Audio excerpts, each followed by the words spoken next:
Hello ladies and gentlemen, welcome back to another video of the Awesome Moth. Today I want to talk about a tank setup which is ridiculously strong for tier 7 to 8. This is a very strong setup. Now I know a lot of people will say, you know, you can use some of the tier 9 turrets or you know whatnot. Well, not really. Because this setup, what it allows you to use is one of the best, I believe it's a tier 7 gun.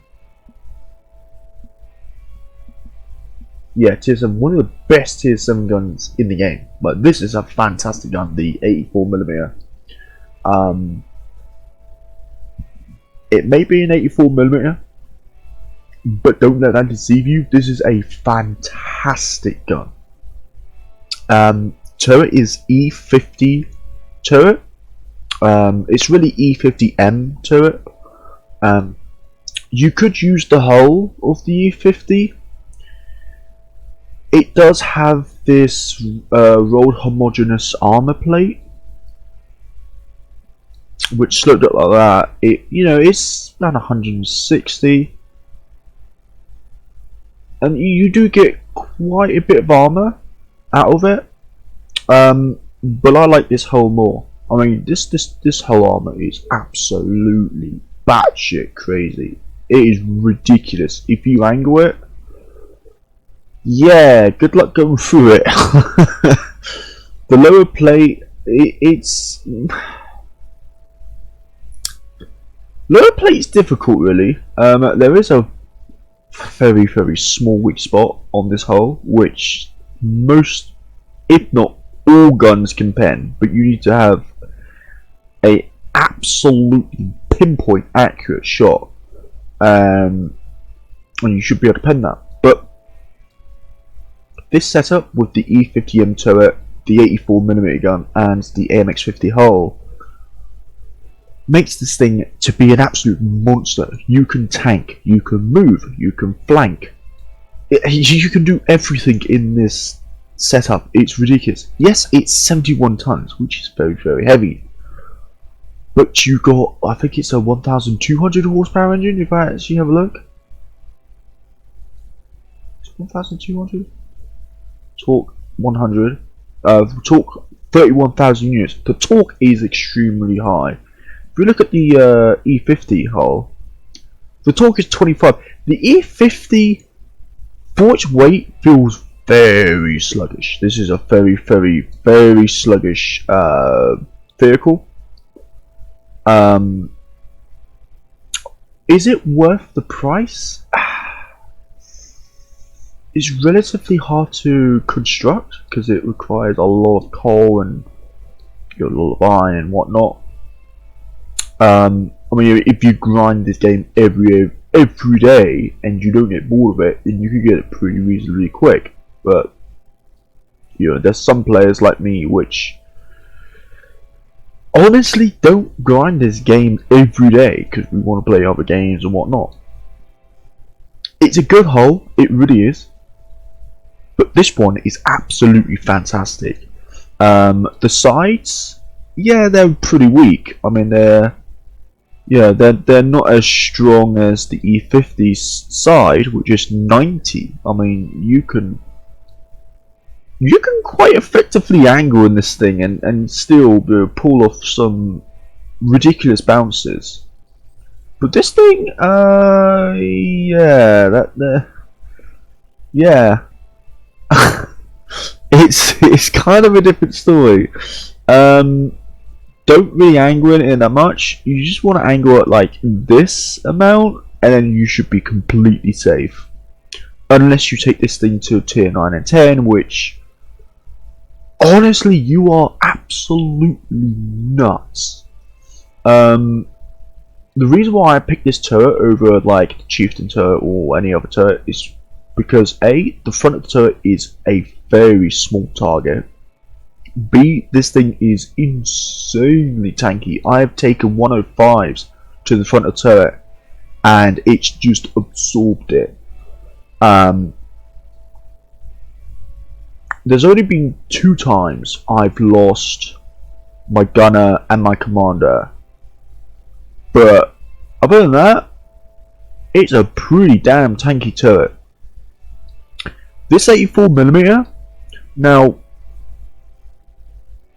honestly, when I first looked at it, I thought that seemed like a pretty crap gun.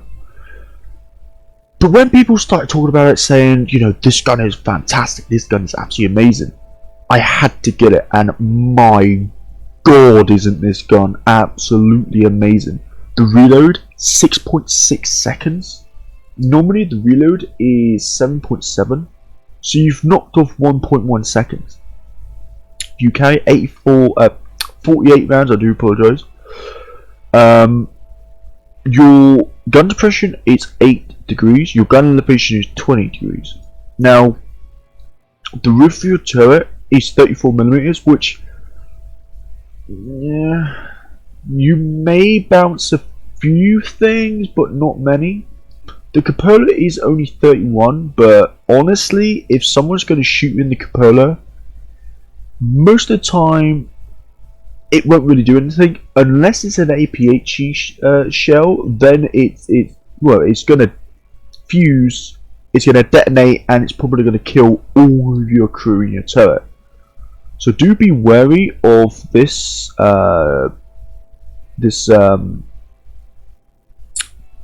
cupola here.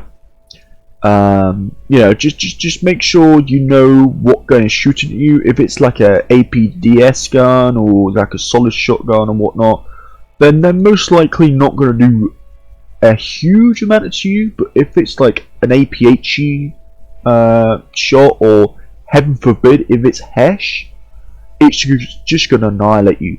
Now frontally, this thing is completely immune to HESH, except the 183. Every other HESH round will not even scratch this thing. The front of the turret is practically immune to most guns except heat. High pen and heat will go through this. If you do angle the turret, you could get up to about 280, and then on the side you could get up to about 210. Honestly, the side turret armor is pretty damn impressive if you angle it. If you don't angle it, well, you're just gonna get absolutely annihilated. I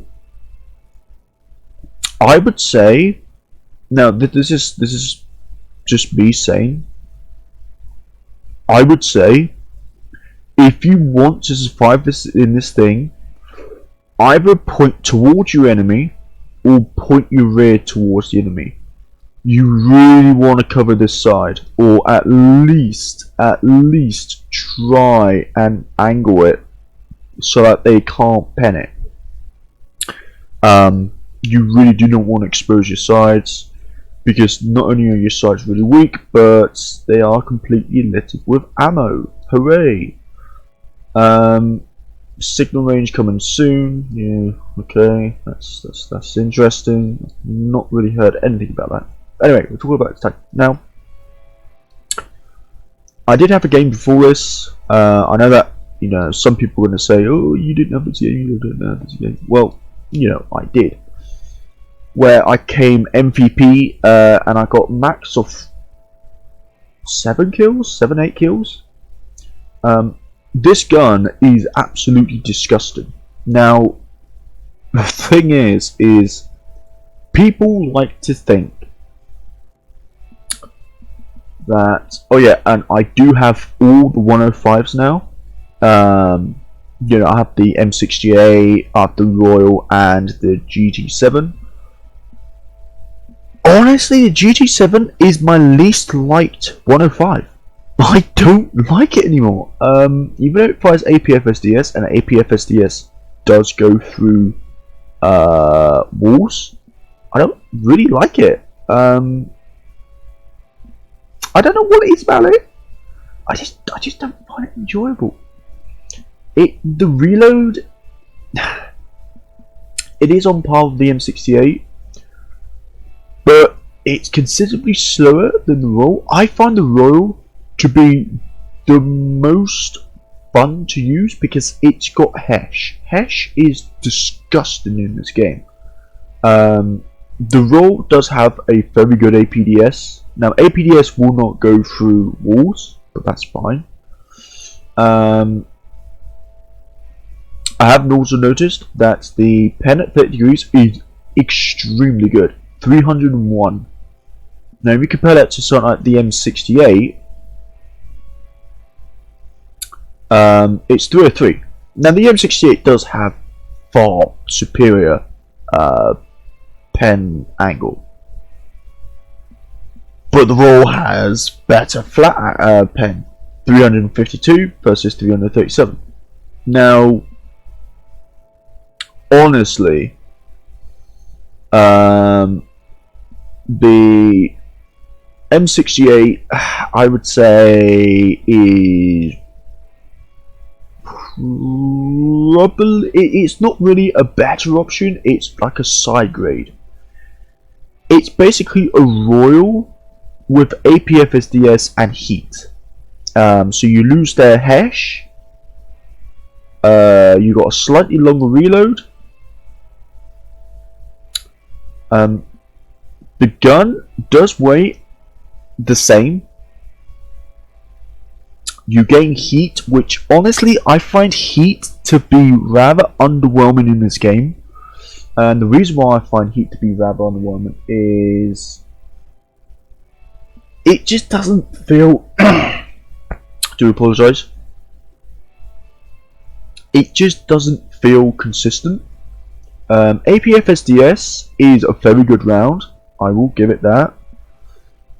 But honestly, I would pick the Royal over it any day of the week. I really would, and it's all because of that Hesh and that. You know, APDS isn't as good as APFSDS, but it's still a pretty damn good round. GT7 is just a beefed up M68. The M68 is just a free version of the GT7. The M68, I have to say, is a better looking GT7.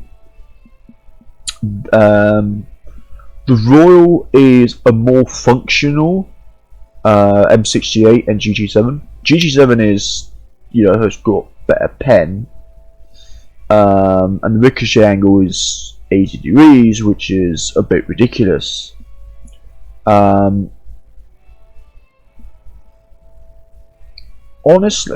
Honestly, you know, I don't know why I've been talking about the 105s. Don't know why. If you do decide, now, I will say this, if you do decide to go with something like the Royal, which the reload goes to 7.46, which honestly isn't really an improvement. You do go down to 24 rounds, which is like a bit of an oof. If you pick the M68, you really goes down to 8.86, which isn't a difference at all. Now, GT7 for some reason is rather light. It's 0.08 tons lighter. Makes no sense. Anyway, we're talking about the setup. Now, this setup is probably, I'm not sure if it's meta, but I in my own eyes, this is the meta build. This is a ridiculous build. Now, I know there is things such as the Stritzwagen 103. Now, I know that there is. But honestly, I've killed so many of these things by shooting here. Now, the thing is people seem to like to run smaller caliber guns on this. I'm not sure why that is. But the problem is when they do, your shell, if you have enough pen, goes right through.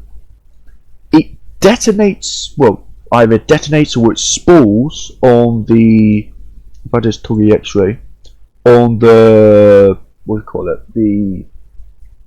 the breech, destroys the breech or the main gun, and then it hits the engine, which is like somewhere in the back here. That's ammunition. What's the engine? There it is. It shrapnels. It damages basically everything. It won't. Most of the time, it will not kill the tank in one shot, but it's rare. But it can happen. But honestly, like, you guys have to try this build. You really have to try this build. It is pretty damn good. Now, I know that when I do upload this video, there's probably going to be people running around in these things, getting like the E50M turret and the 84mm, and you bear in mind, all of these are free. Like they are in Joe's Shack. I believe they're free. Like if I look at the hull,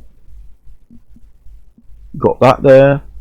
Turret, you got that there. Gun, you got that there. Honestly, I think the 84mm could have probably a longer reload. Maybe its APDS could be a little bit toned down, because this thing is an absolute monster. It is ridiculously strong. They did change a few other guns, like the 105 F248 Calibre. Its APFSDS got nerfed from 325 to 280. I thought it was 270, but it's 280. Do I think that's too much of a nerf? No, because the 105 was overperforming disgustingly. Like, everybody was running around with this gun. Basically everyone was. So it's going to be interesting to see what they do with the 84. Because it's literally better than every other gun at the moment at the same tier. So yeah, that is what I wanted to talk about, guys. I hope that you enjoyed this video. If you did enjoy this video, give it a thumbs up. If you didn't enjoy this video, give it a thumbs down. Put in the comment section of what you would like to see next, and I will see you guys later. Peace.